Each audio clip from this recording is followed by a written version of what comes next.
അന്തരിച്ച മുൻ പ്രധാനമന്ത്രി ഡോക്ടർ മൻമോഹൻ സിംഗിന് രാജ്യം അന്ത്യാഞ്ജലി അർപ്പിക്കുകയാണ്. ഡൽഹി മോത്തിലാൽ നെഹ്റു റോഡിലെ വസതിയിൽ മൃതദേഹം പൊതുദർശനത്തിന് വെച്ചു.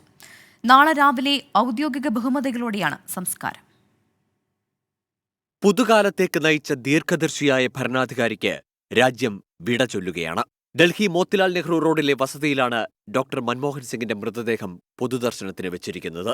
രാഷ്ട്രപതി ദ്രൗപദി മുർമു, ഉപരാഷ്ട്രപതി ജഗ്ദീപ് ധൻകർ, പ്രധാനമന്ത്രി നരേന്ദ്രമോദി തുടങ്ങിയവർ ഇവിടെയെത്തി ഡോക്ടർ മൻമോഹൻ സിംഗിന് അന്ത്യാഞ്ജലി അർപ്പിച്ചു.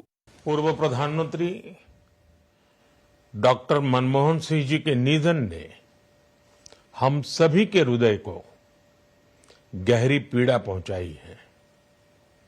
उनका जाना एक राष्ट्र के रूप में भी हमारे लिए बहुत बड़ी क्षति है.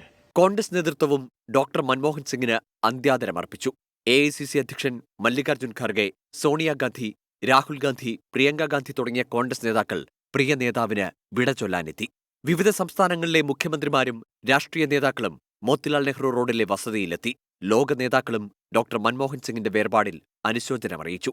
നാളെ രാവിലെ മൃതദേഹം എഐസിസി ആസ്ഥാനത്ത് പൊതുദർശനത്തിന് വയ്ക്കും. രാവിലെ 8:30 മുതൽ 9:30 വരെയാണ് പൊതുദർശനം. ഇതിനുശേഷം വിലാപയാത്രയായി മൃതദേഹം സംസ്കാരത്തിന് കൊണ്ടുപോകും. രാജ്ഘട്ടിന് സമീപം ഔദ്യോഗിക ബഹുമതികളോടെ 10 മണിയോടെയാണ് സംസ്കാരം. 24 ഡൽഹി.